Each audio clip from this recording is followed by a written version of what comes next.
Point پر پہنچ گیا، اس کے بعد سورج ڈوب گیا. اب اس کی ہو گئی زمین، جتنا صبح سے لے کر دوڑا تھا اس کی ہو گئی زمین. لیکن جب قریب میں آئے اٹھانے کی کوشش کی تو اس کا انتقال ہو چکا تھا. دن بھر ایسا دوڑا تھا کہ روح نکل گئی، اسی طرح پڑا تھا. اس کے پیر اور اس کے ہاتھ، اس کا ہاتھ کی موجود لکڑی اس پوائنٹ تک پہنچی ہوئی تھی اور وہ وہاں مرا ہوا پڑا تھا، روح نکل چکی تھی.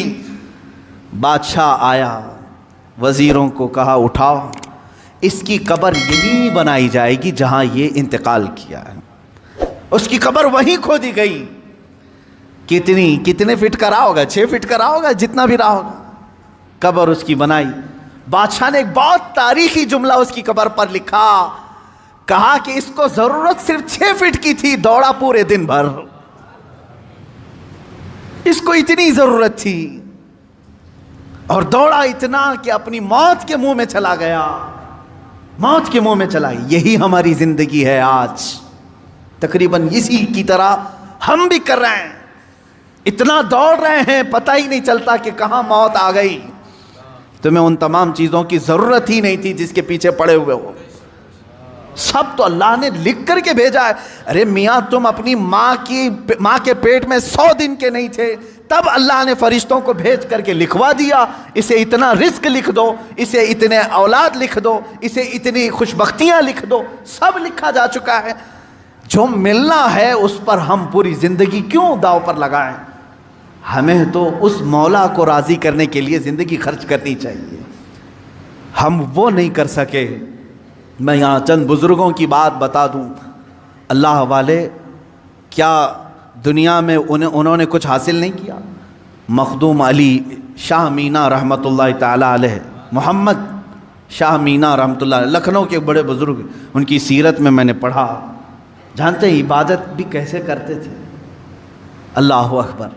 رات کے وقت کھلی دیوار جو ہوتی، کمپاؤنڈ جیسے ہوتا ہے دیوار کے اوپر کھڑے ہو جاتے تھے، عبادت کے لیے کھڑے ہوتے تھے. ادھر بھی نیچے، ادھر بھی نیچے، بیچ میں دیوار ہے. کھڑے کھڑے عبادت کرتے تھے رات تک. لوگ کہتے کہ حضور مسجد ہے، نیچے صحن ہے، آرام سے کریں. کہتے جب آرام ملتا ہے تو نیند آ جاتی ہے، آرام ملتا ہے تو نیند آ جاتی ہے. میں دیوار پر کھڑا ہوتا ہوں اور رات کو نیند آتی ہے تو کبھی کبھار دیوار سے گر جاتا ہوں. تو کہا گر جاتے ہیں پھر بھی کھڑے ہوتے ہیں؟ کہا ہاں، جو جسم غافل ہوگا اس کی سزا یہی ہے کہ وہ دیوار سے گرایا جائے. جو اپنے مولا سے غافل ہو اس کی سزا یہی ہے کہ اسے گرایا جائے. یہ اللہ والے تھے جو لمحے بھر کے لیے غافل ہوتے تو اپنی جسموں کو سزا دے دیتے تھے. حضرت سیدنا ابو بکر شبلی رحمۃ اللہ تعالی علیہ، یہ ہمارے سلسلہ قادریہ کے بڑے بزرگ ہیں.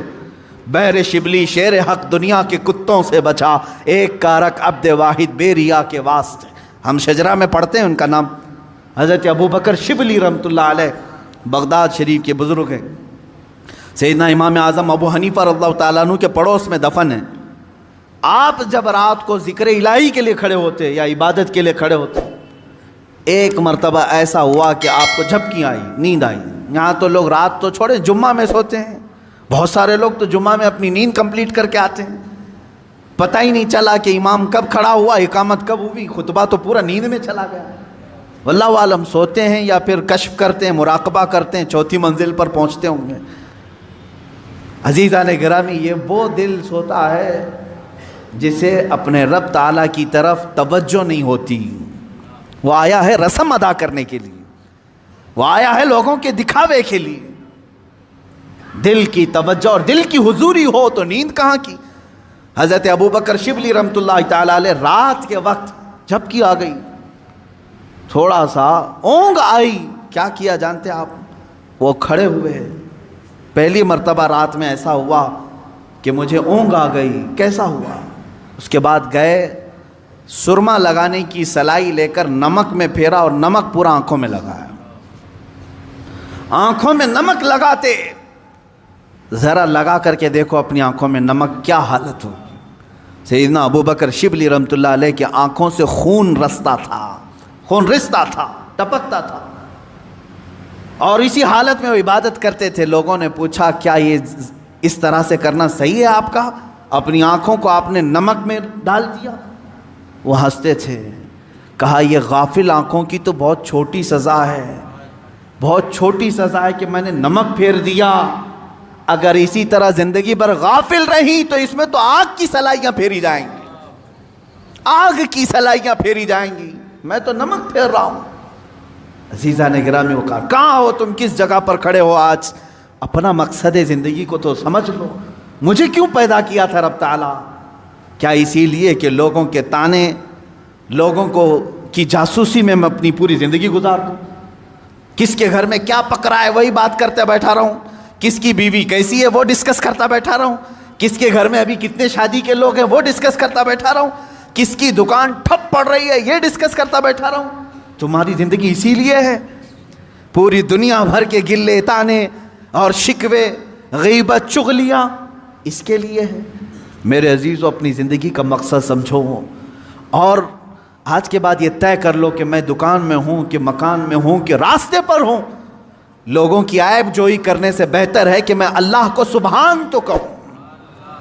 میں کہوں سبحان اللہ, سبحان اللہ, سبحان اللہ, ما اعظم شانک.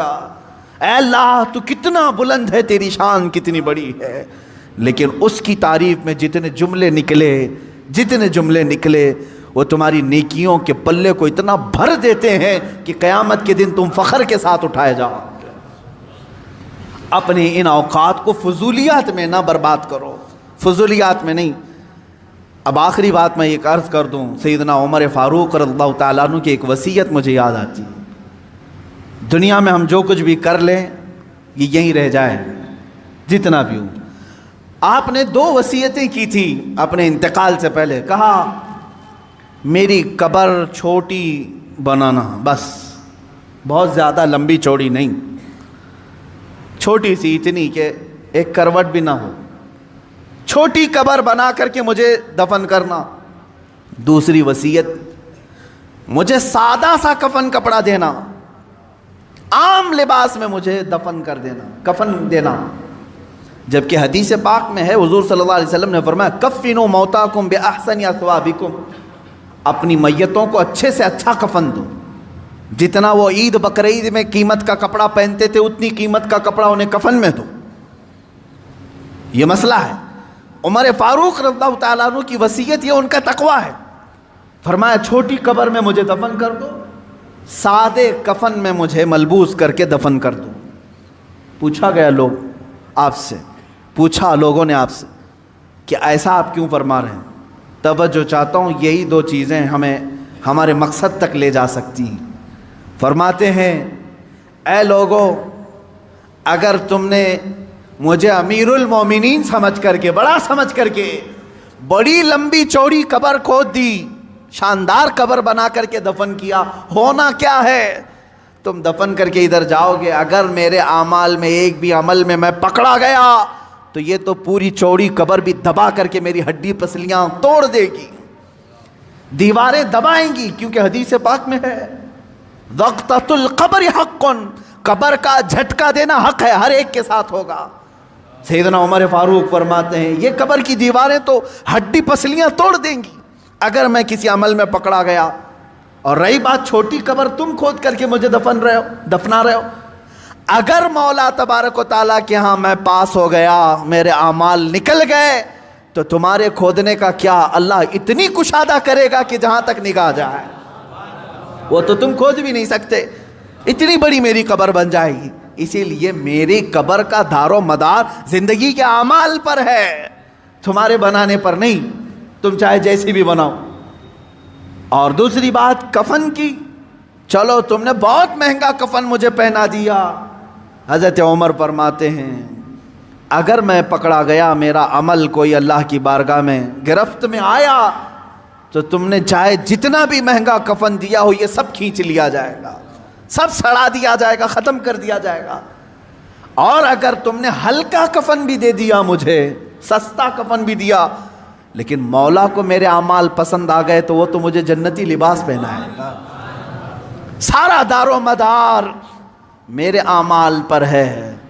اسی طرح میرے عزیزو, تمہاری عمدہ کوٹھیاں، تمہارے عمدہ بنگلے اور تمہارے بڑے بڑے جنازے، چاہے لاکھوں کے خرچ کے ساتھ تم نے اپنی میتوں کو دفن کا انتظام کیا ہو، کچھ نہیں ہونا ہے۔ تمہاری زندگی کا سارا دار و مدار یہی چند دن ہے جو تم اللہ کو منانے میں لگا دو گے۔ اٹھاؤ اپنی تسبیحاں، اٹھاؤ اپنی تسبیحات اور اللہ رب العزت کے نغمے گاؤ، اس کی حمد بیان کرو جتنا وقت تمہیں ملے، اور اٹھاؤ تسبیحات، بارگاہ مصطفیٰ میں درود کی کثرت کرو۔ تمہاری زبان اس لیے نہیں دی گئی ہے کہ لوگوں کو طعن و تشنیع کرو، ان کو گالیاں دو۔ تمہاری زبان اس لیے ہے کہ مختصر وقت میں اللہ کی جنت خرید لو، کیونکہ میرے آقا صلی اللہ علیہ وسلم نے یہ زبان یوں 2 انگلیوں میں پکڑ کر کے کہا تھا صحابہ سے، اے صحابہ سنو، یہ جو ٹکڑا ہے گوشت کا، یہ انسان کو دوزخ میں بھی لے جاتا ہے، جنت میں بھی لے جاتا ہے۔ یہ گوشت کا ٹکڑا، تم خود اپنے طرف سے ایسی بربادیاں نہ کرو۔ اسی لیے میں آیت کی طرف پھر سے آ رہا ہوں۔ اللہ نے فرمایا افحسبتم انما خلقناکم عبثا، کیا تم یہ گمان کر کے بیٹھے ہو، یہ سوچ کر بیٹھے ہو ہم نے تمہیں بیکار میں پیدا کیا؟ وَأَنَّكُمْ إِلَيْنَا لَا تُرْجَعُونَ، کیا تم یہ سوچ کر بیٹھے ہو کہ ہماری طرف تم نہیں لوٹائے جاؤ گے؟ لوٹائے جاؤ گے۔ ابھی ابھی میں جنازے سے فارغ ہو کر آیا، ابھی ابھی، شاید روز ایک جنازہ دیکھتے ہوں گے آپ، کس طرح سے لائے جاتے ہیں، تمہیں اندازہ ہے ہماری بھی موت آئے گی۔ اس دن ہمارے پہنے ہوئے لباس اتارے جاتے ہیں، اور ایک ہی لباس ہے، وہ ایک ہی یونیفارم ہے اس جگہ پہنچنے کا، ان سفید لباس میں باندھ کر کے لاتے ہیں۔ تم اگر آج اللہ کی بارگاہ میں نہیں آنا چاہتے، ایک دن ایسا آئے گا سب لوگ پکڑ کے لائیں گے، امام کے سامنے رکھ دیں گے۔ یہ آتا نہیں تھا، اب لایا گیا ہے۔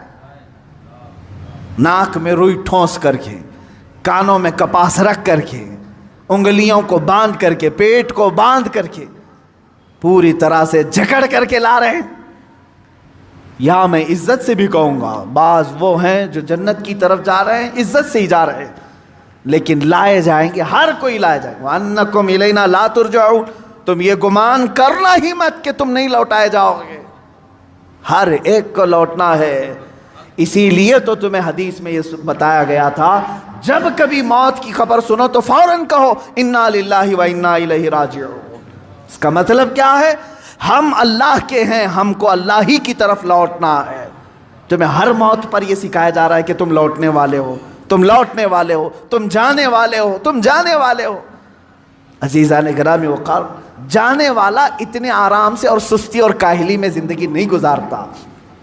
کل مجھے سفر پر جانا ہے، آج ہی میں نے سوٹکیس تیار کرنا شروع کر دیا، مجھے کیا کیا پہننا ہے رکھ دیا، کیا کیا استعمال کرنا ہے سب رکھ دیا، صابن سمیت سب چیزیں رکھ دی، ٹوتھ پیسٹ تک نہیں بھولتے۔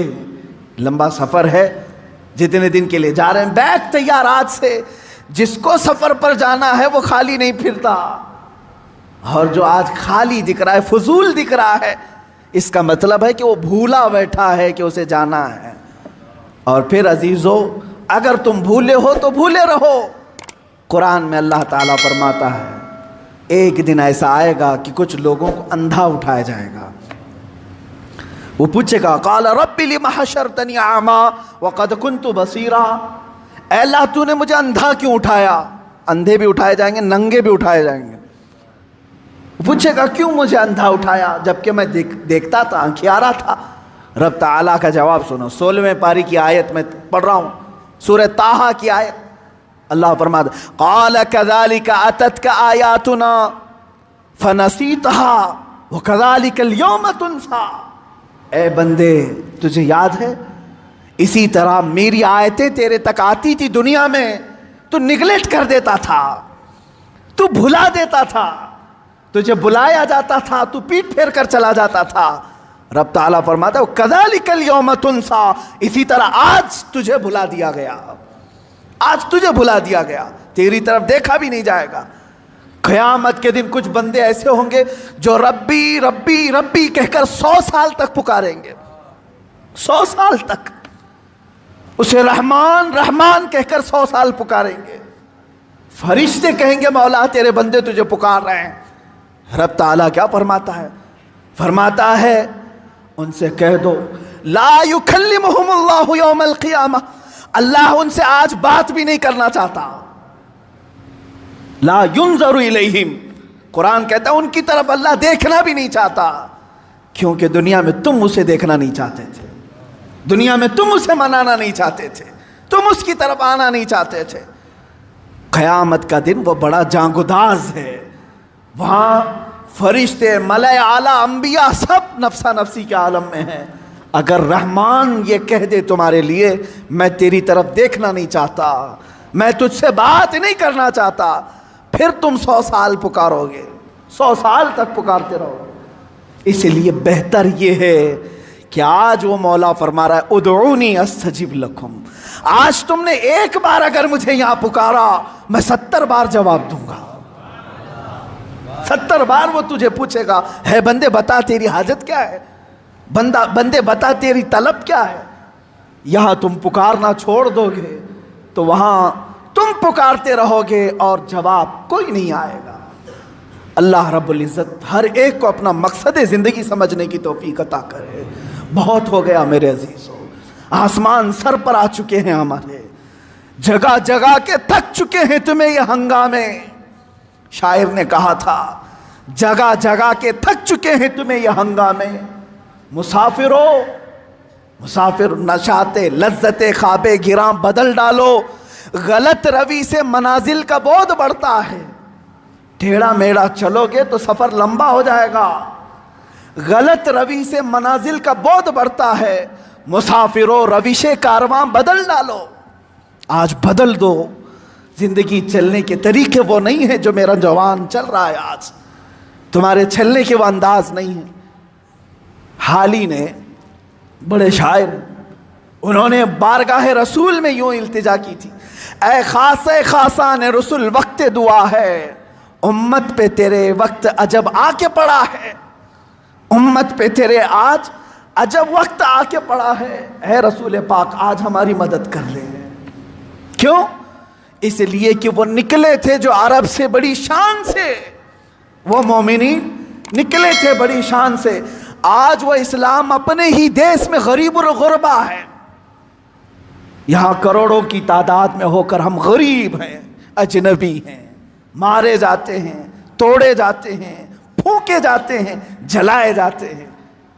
اس کی وجہ یہ ہے کہ ہم نے اپنے رشتوں کو چھوڑ دیا اور اپنا مقصد زندگی چھوڑ دیا. وہ صحابہ کی جماعت تو دیکھیں، نہتے تھے، نکلتے تھے، اور شادی کے لیے نکلا ہوا جوان آج شادی ہے.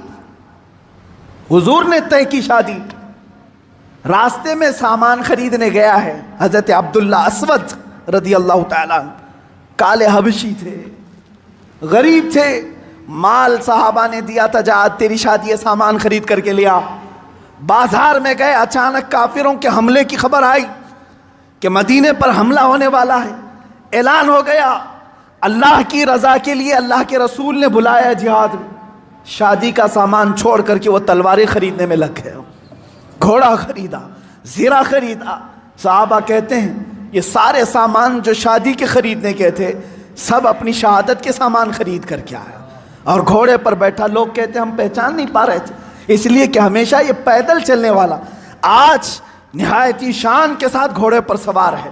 لوگوں نے پوچھا ذرا اپنا چہرہ ہٹا کر کے دکھاؤ، زیرہ لوہے کی تانتوں والی جو ٹوپی ہوتی تھی پہن کر کیا ہے. وہ ہنستے ہوئے کہا پہلی مرتبہ مجھے دولہا بننے کا شرف ملا ہے، میں میدان جہاد میں جا رہا ہوں.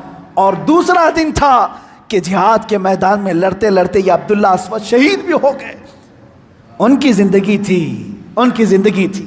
انہوں نے اپنی کل زندگی دنیا بنانے میں مصروف نہیں رکھی، اپنے مولا کو راضی کرنے کا اگر ایک لمحہ بھی آ گیا سب چھوڑا اور اللہ کو راضی کرنے پر آ گئے. یہ زندگی کا مقصد ہے میرے عزیزوں. آج اگر تمہاری دکان تمہیں روکتی ہے، تمہاری بازار تمہیں روکتی ہے، تو اس سے زیادہ گئی گزری زندگی اور کچھ نہیں. اللہ سے اگر تمہیں یہ دکانیں روکتی ہیں تو ان دکانوں کا کیا یہ جہنم میں لے جائیں گی. ہاں اگر تم دکان میں بیٹھے مولا کی طرف بلاوا آ گیا، چھوڑ دیا اور آ گیا، تو یہ کہتے ہی یہ عبداللہ ہے، اللہ کا بندہ ہے. ورنہ میں کہوں گا عبد المال ہے، عبد المال مال کا بندہ اور عبداللہ اللہ کا بندہ۔ تم فیصلہ کر لو عبد المال بننا ہے کہ عبداللہ بننا ہے۔ وآخر دعوانا الحمدللہ رب العالمین۔